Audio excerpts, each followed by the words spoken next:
So we're going to be talking about how to utilize a cash balance plan in a buyout structure. Probably something you've never heard of, but it can be an extraordinarily powerful tool and very effective for tax purposes. So before we dive into the actual detail, we'll just do a quick overview on defined contribution plans, such as a 401k, where the annual contribution limit is $69,000 or $76,500 if they're catch-up eligible. However, with a defined benefit plan, and a cash balance plan is a defined benefit plan, there are much higher limits, $275,000 a year per individual per year. And if you were to combine a 401k and a cash balance plan, a combo plan as we refer to it, you can see that the dollar annual contributions can be north of $300,000. So a lot of money can be plowed into these types of plans.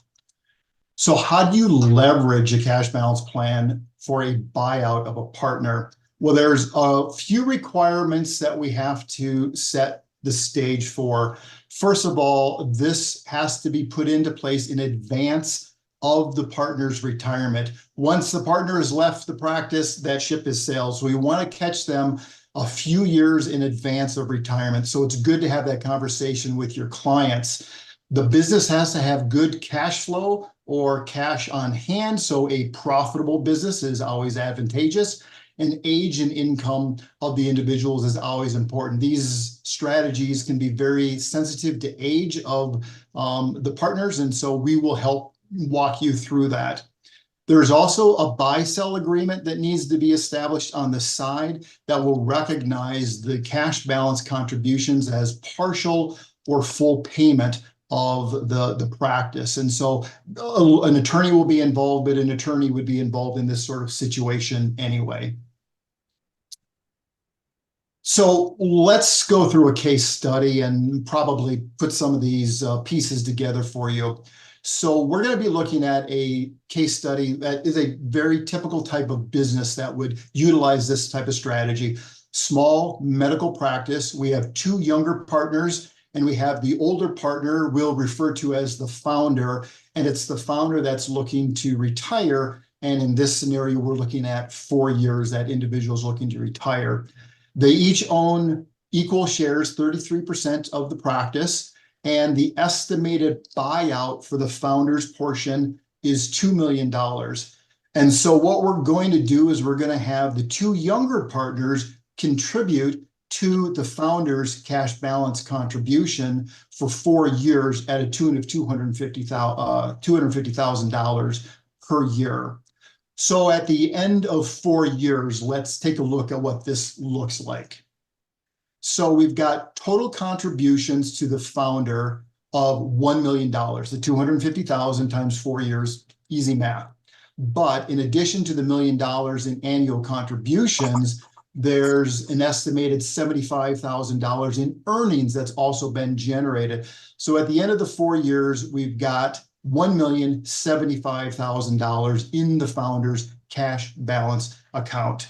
So the remaining balance due for the two younger partners to buy out the founder isn't $2 million. It's reduced by that cash balance amount, because remember, we've got a buy-sell agreement that's recognizing those contributions towards the buyout amount. So the actual ultimate amount that needs to be raised by the two younger partners is $925,000 versus the $2 million. So what are the benefits of this type of strategy? There's actually many benefits. First of all, we're setting up an installment program. So the buyout is being done over the course of 4 years. So that's obviously helpful. The three partners are sharing in that $1 million contribution in the form of reduced income tax. So that contribution is a tax-deductible business expense that's coming right off the bottom line of the business, assuming this is a pass-through entity. That's going to reduce their collective personal taxes. $75,000 of the buyout is through the earnings in the founder's cash balance. So that's money that doesn't have to be raised by the two younger partners. and the founder receives $1,075,000 of the proceeds of the $2 million through a tax-deferred vehicle. And so the founder's capital gains taxes that they would pay normally pay instead of $2 million, it's on that remaining amount of $925,000. So the total tax savings in this strategy is $574,000, a lot of money. And the way that we come to that math is $400,000 of the tax savings is through that $1 million in contributions. That's reduced the federal and state taxes of all three partners, assuming that they're in a 40% tax bracket. And in addition to that, the capital gains that the founder has to pay is reduced by $174,000 because, again, they're only paying the capital gains on the $925,000, not on the full $2 million. And so this strategy could actually be used to negotiate a higher buyout by the founder when they look at the total cost of this, because it is less expensive. So the benefit in summary, obviously there's tax benefits to all of the partners, just not the founder. It's done through reduced income tax, federal and state, plus the reduced capital gains for the founder. We've set up an installment program using the cash flow of the firm, so they haven't had to go to the bank to raise this capital. There's flexible compensation and tax liability management. This is just one scenario. Where you're going to have different scenarios where the incomes are different for the partners. Maybe instead of being a 4-year program, we're looking at a 5 or 6 year, or maybe it's going to be a shorter 3-year program. So through all of those different scenarios, we can help guide them through that. And here's one really important concept is that at the end of the day, that $1,750,000 of the founders cash balance contribution can be rolled over directly into an IRA, which preserves that tax deferred status up until the point that they are required minimum distributions, or they choose to take a distribution, allowing them to manage the tax brackets that they're in. So we're not only deferring taxes, but we're also ultimately reducing taxes at the end of the day. And this buyout strategy is obviously more financially manageable for the remaining partners, and it's more beneficial for the retiring partner. So how do you start with this if you've got this type of scenario? Well, it all starts by contacting your Definiti sales consultant. We have all the tools available to run through the illustrations, to look at different scenarios based upon the specific data set that we're dealing with. And so that's what we do, is we help you come along and determine that. And of course, all you have to do is go to definiti.com/sales. You get this lovely map. You click on where you're located as the financial advisor, and it'll give you the contact information for myself or one of my colleagues that are your consultants on this type of plan. So with that, a lot of information I realize, but I will hand it back to you, Will, and Leah will field any questions that we may have. Well, perfect. Leah, I'm not going to let you off the hook. I actually had a few questions come through. So That's just good. That's just, good. just in time. The first one that came through, if a client is interested in pursuing utilizing a cash balance plan for purpose of a leveraged buyout or otherwise, is it required they also have or establish a 401k plan?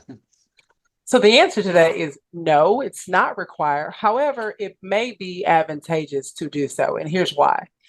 When you have, depending on the demographics of the business or the client, when you have employees, it may be more beneficial to leverage their contributions or their required contributions in the 401k plan as a form of the profit sharing, a 401k safe harbor, something like that.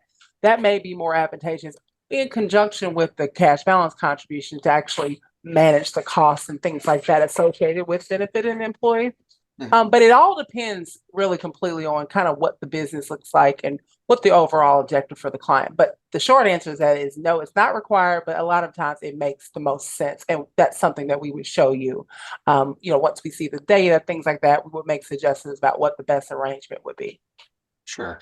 And this might even be partnership with Dana as well. Something just came to me. Would we run an illustration to kind of show that during like the setup process to see if it makes sense between running the one or the other?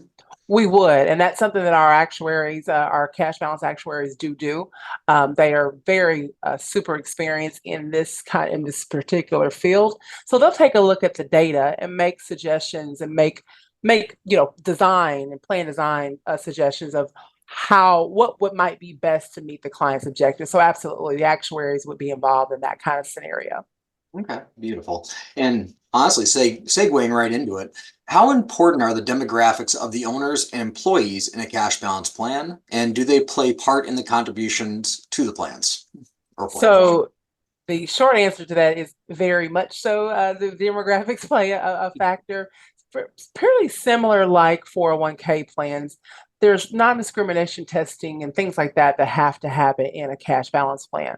So the demographics based on younger, older, things like that, those play a part into the required contributions that, well, two things. One, the maximum contributions that the owners can take, and then also require contributions that could happen in either the defined benefit or the cash balance for the employees. So that's something that when we run these types of proposals, we want to make sure we're getting really good detailed census information so that we can really forecast that and make appropriate suggestions as see fit depending on the business. Okay. Thank you for that. Another one, they're flowing through.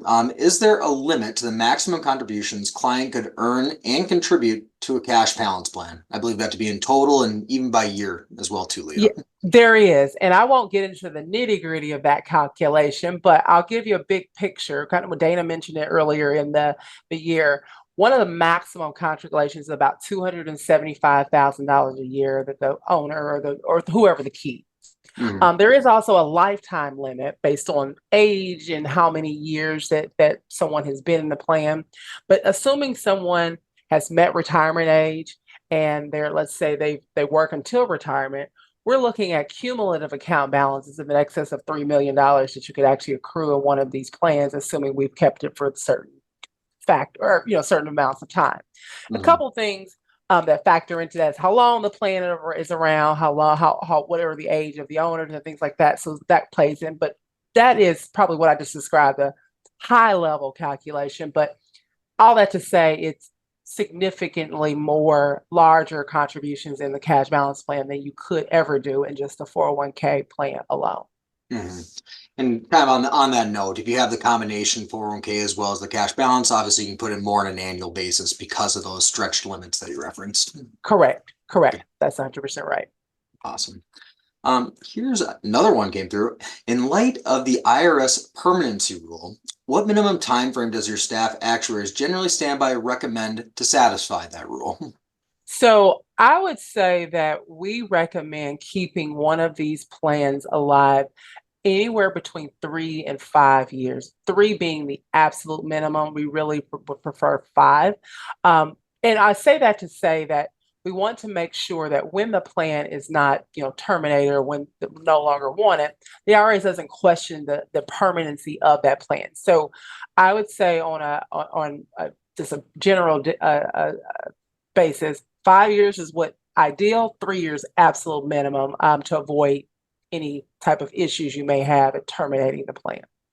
And let me jump in and make one comment about that. We could start the plan and the partner in this scenario could be bought out in 1 year or 2 years. They don't have to be part of the plan for that entire time period. It's just that the plan has to live beyond their retirement within the organization. So we can satisfy both requirements.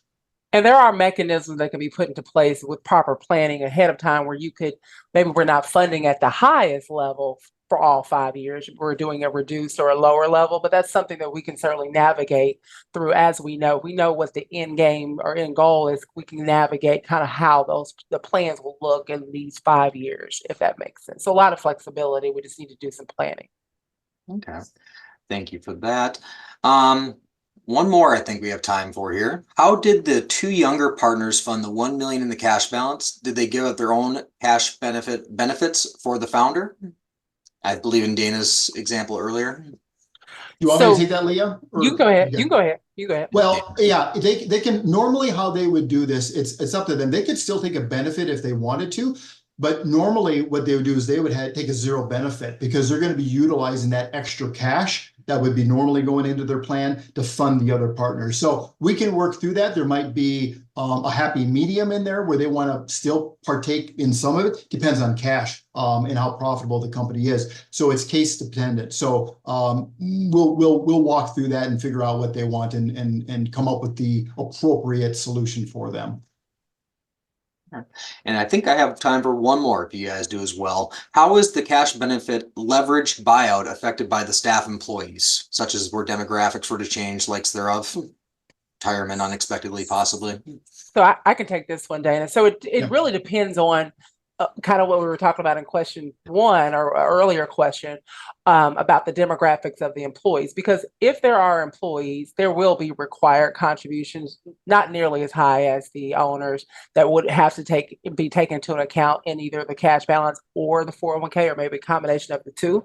So I've seen in scenarios, let's say the employee cost is going to be, just to be round numbers, $20,000. The partners will come up with some type of agreement of, okay, we're going to do 5, 5, and 5, or that can be decided, but there would be required contributions if there are employees. It's just a matter of the demographics of determining how much and what that would look like.